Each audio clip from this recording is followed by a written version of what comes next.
최근 비트코인 차트를 보면서 이게 정말 현실인가 싶으셨죠?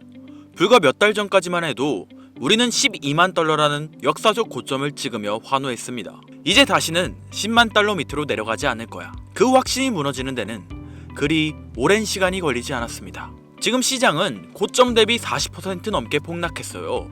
작년 하반기부터 차곡차곡 쌓아왔던 그 막대한 수익은 허무하게 증발해버렸죠. 특히 이번 하락이 유독 고통스러운 건 그 속도와 강도가 상상을 초월하기 때문입니다. 선물 시장에서는 상승을 기대하고 레버리지를 썼던 수조 원 규모의 자금들이 하루아침에 강제 청산을 당했어요. 온라인 커뮤니티와 투자자들 사이에는 침묵과 공포만이 감돌고 있습니다.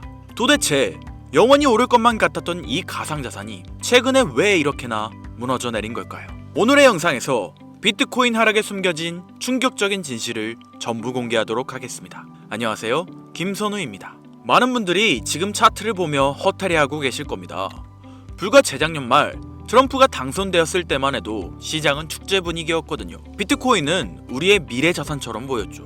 그런데 그토록 견고해 보였던 상승장은 도대체 왜 이렇게 처참하게 무너져 내린 걸까요? 첫 번째 결정타, 바로 정책의 배신 워시 쇼크입니다. 사실 우리 모두는 막연한 기대감을 가지고 있었어요.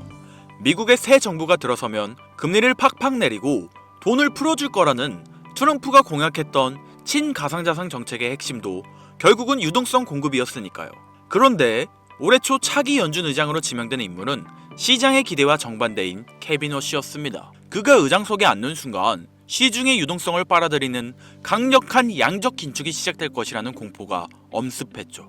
실제로 워시 지명 소식이 전해진 날 비트코인은 단 하루 만에 6%나 폭락하며 8만 달러 선을 내줬습니다. 이는 단순한 악재 하나가 터진 게 아니었어요. 비트코인 가격을 떠받치고 있던 유동성 환경 자체가 근본적으로 변해버렸음을 의미했죠. 돈줄이 마를 것이라는 공포 앞에서 투자자들은 가장 먼저 위험 자산을 던질 수밖에 없었던 겁니다. 하지만 워시 쇼크보다 더 무서운 진짜 이유는 두 번째에 있는데요. 바로 과도한 레버리지의 강제 청산, 그리고 기관 자금의 대규모 이탈이죠. 그동안 시장이 어떻게 올라왔는지 기억하시나요? 저금리 대출을 끌어와서 코인을 사고 그 코인을 담보로 또 대출을 받는 이른바 무한 레버리지 전략, 이게 시장 전반에 만연해 있었습니다. 그런데 워시 쇼크로 가격이 흔들리자 이렇게 쌓아올린 탑이 와르르 무너지기 시작한 겁니다. 가격이 떨어지니 담보 가치가 부족해지고 증권사가 강제로 물량을 팔아치우는 마진콜이 터지면서 또다시 가격이 하락하는 악순환, 죽음의 소용돌이가 발생한 셈이죠. 이 상황을 진짜 심각하게 만든 건 시장을 지켜줄 거라 믿었던 기관들마저 등을 돌리고 떠났다는 사실입니다. 보통 개인 투자자들이 공포에 질려 물량을 던지면 거대 자본이 들어와서 받아주는 게 정석이잖아요. 그런데 이번엔 정반대예요. 비트코인 ETF 통계를 보면 최근 3개월 내내 돈이 썰물처럼 빠져나가고 있거든요. 소위 큰손들이 매달 수조 원어치 물량을 시장에 쏟아내고 있는데 이걸 받아줄 주체가 없다 보니 가격이 버티지 못하고 무너지는 건 어찌 보면 당연한 결과인 셈이죠. 결국 지금의 폭락은 정책에 대한 실망감이 방아쇠를 당기고 레버리지로 쌓은 거품이 터지면서 기관들마저 등을 돌린 총체적인 난국이라고 정의할 수 있습니다. 그런데 여러분, 개인 투자자들도 이렇게 고통스러운데 회사의 운명을 걸고 빚까지 내서 비트코인을 샀던 그 기업들은 지금 과연 무사할까요?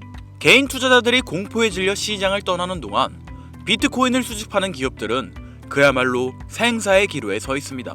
특히 우리가 주목해야 할 곳, 전 세계에서 비트코인을 가장 많이 들고 있는 상장사, 바로 스트래티지입니다. 이 회사는 그동안 저금리로 빚을 내서 비트코인을 사고 비트코인 가격이 오르면 주가가 올라서 또 돈을 빌리는 이른바 무한 매집 전략을 구사해 왔는데요. 최근 비트코인 가격이 72,000달러 선까지 주저앉으면서 이 완벽해 보였던 시나리오에 치명적인 균열이 생겼습니다.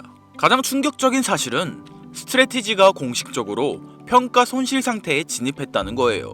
분석에 따르면 이들이 보유한 71만여 개의 비트코인 평균 매수 단가는 약 76,000달러 수준. 현재 시세가 평단가 아래로 곤두박질 치면서 장부상 이익이 나던 황금알을 낳는 거위가 순식간에 회사의 재물을 갉아먹는 애물단지로 전략해버린 셈입니다. 물론 회사 측은 약 22억 달러의 현금을 보유하고 있고 당장 갚아야 할 부채 만기가 내년 이후라며 애써 태연한 척하고 있지만 시장의 시선은 싸늘하기만 합니다.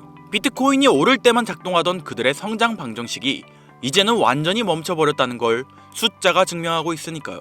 그리고 더 심각한 폭탄을 안고 있는 것은 바로 이더리움 시장의 큰손 비트마인이죠. 이 회사의 상황은 그야말로 재난 영화를 방불케 합니다. 현재 이들이 보유한 이더리움은 전 세계 유통량의 3.5%가 넘는 428만 개에 달합니다. 최근 이더리움 가격이 폭락하면서 발생한 미실현 손실만 무려 60억 달러. 우리 돈으로 환산하면 약 8조 7천억 원이라는 천문학적인 금액이 공중분해되었어요. 그런데 여기서 소름 돋는 포인트는 경영진의 태도입니다. 비트마인의 퉁이 회장은 최근 인터뷰에서 귀를 의심케 하는 발언을 쏟아냈거든요.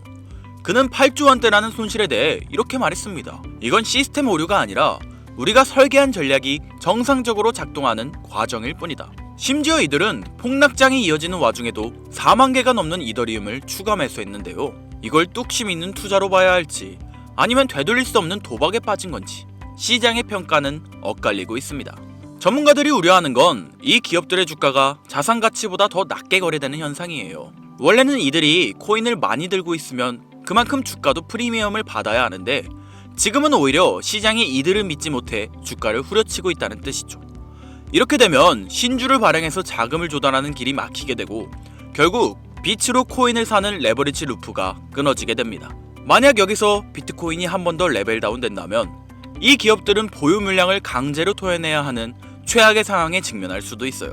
그리고 그 순간이 온다면 우리는 지금까지 보지 못한 진정한 의미의 대폭락을 목격하게 될지도 모르죠.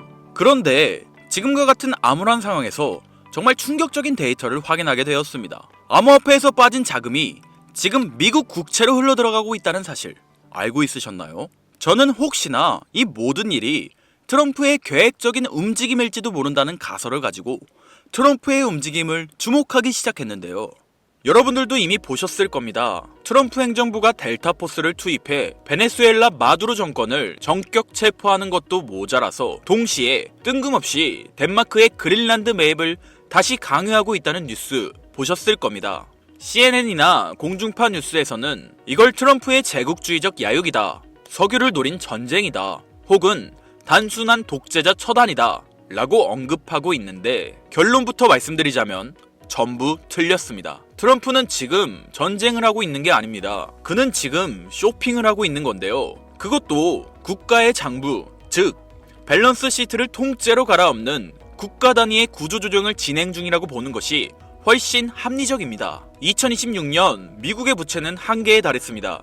월가의 영웅 레이 달리오의 분석처럼 부채 사이클이 끝자락에 이르자 전 세계 그 누구도 예전처럼 미국 국채를 사려고 하지 않죠. 달러라는 종잇돈의 신용이 흔들리는 이 정체절명의 시기에 미국이 선택한 생존 전략은 무엇일까요? 바로 종이를 버리고 실물을 채우는 것입니다. 1월 3일 마두로 체포, 1월 4일 덴마크 그린란드 매입 압박, 1월 7일에 발표된 대형 기관 투자자의 단독주택 매입 금지 선언까지 이 모든 건 하나의 신호를 보내고 있는데요. 지금의 흐름을 이해하시려면 미국 내부에서 진행된 대형 기관 투자자의 단독주택 추가 매입 금지 선언을 확인하셔야 합니다. 표면적인 명분은 훌륭하죠. 블랙록 같은 거대한 자본을 가지고 있는 대형 투자자들이 우리 서민들이 사야 할 집을 다 사버리니까 서민들은 살 집이 없어지고 월세가 너무 비싸지는 겁니다. 그러니 트럼프 입장에선 야, 기관들 이제 부동산에서 손 떼! 라고 발표한 건데요. 당연히 서민들은 환호하였습니다. 하지만 저는 트럼프의 움직임과 이 법안이 반드시 하나의 연결고리를 가지고 있을 것이라 확신했는데요. 금융의 관점에서 이 조치는 기업들에게 부동산 시장에 대한 사형 선고나 다름없습니다. 지금까지 거대 기업들은 남아도는 현금 유동성을 어디에 파킹해놨습니까? 가장 안전하고 덩어리가 큰 미국 부동산이었습니다. 말 그대로 기업들의 전용 주차 자리 중 하나를 정부에서 막아버린 겁니다. 그렇다면 부동산 시장에 사용되었을 수천, 수조 원의 돈은 어디로 흘러들어갈까요? 돈은 가만히 있으면 그 가치가 떨어집니다. 그 말은 어딘가로는 반드시 흘러가게 된다는 건데 주식시장은 이미 대세 상승장이 시작된 지 오래됐고 AI 거품론으로 언제 떨어질지 모르는 상황입니다. 미국 부채율이 높아 채권은 매력이 없고 갈 곳을 잃은 이 거대한 유동성을 받아줄 덩어리가 크면서 아직 저평가된 새로운 그릇이 필요해진 시점인 거죠. 그런데 기업들이 방법을 궁리하던 와중 미국 정부가 대놓고 방향을 제시해 주었습니다. 미국 청산예탁결제원 DTCC가 발표한 스마트 나비 프로젝트와 캔톤 네트워크 테스트. 이게 전문 용어라 어렵게 느껴지시겠지만 쉽게 말해서 주식이나 부동산 같은 실물 자산을 코인으로 만들어서 기관들끼리 24시간 거래할 수 있게 만든 기업 전용 네트워크 RWA가 되겠습니다. 트럼프는 한쪽에서는 행정명령으로 구시대의 자산인 실물 부동산 매입을 막아버리고 다른 한쪽에서는 법안을 통해 신시대의 자산인 디지털 자산 시장에 문을 열어주고 있는 겁니다. 자, 그렇다면 여기서 의문이 드실 겁니다. 이들이 이렇게 강제적으로 고여있는 자본을 움직이려는 이유는 무엇일까요? 단순히 비트코인 2억, 3억 가는 게 목표라서요? 아닙니다. 그들이 보고 있는 건 코인 시장을 넘어선 더 거대하고 본질적인 패권의 이동입니다. 최근 일론 머스크는 한 팟캐스트에서 이런 말을 했습니다. 미래의 화폐는 달러나 금이 아니라 전력량 에너지가 곧 화폐가 될 것이라고요. 이게 당장 들으셨을 땐 이해가 어려우시겠지만 핵심은 이겁니다. 지금까지의 달러는 신용을 기반으로 사용되었습니다. 미국 정부가 보증한다는 믿음에 기반한 어떻게 보면 그냥 종이 쪼가리였죠. 하지만 지금 세상은 변하고 있습니다. 앞으로는 AI와 로봇이 일을 하는 세상이 올 거고 이를 움직이는 건 종이가 아니라 바로 전기입니다. 전기가 끊기면 AI도 금융도 비트코인도 멈춥니다. 즉, 전기를 가진 자가 화폐를 발행하는 권력을 진다. 이것이 바로 머스크가 꿰뚫어본 에너지의 본질인 겁니다. 왜 트럼프가 이 시국에 갑자기 델타포스를 베네수엘라로 보내고 덴마크한테 그린란드를 내놓으라고 윽박지르는지 이상하지 않으셨습니까? 언론은 영토 확장이라 떠들고 있지만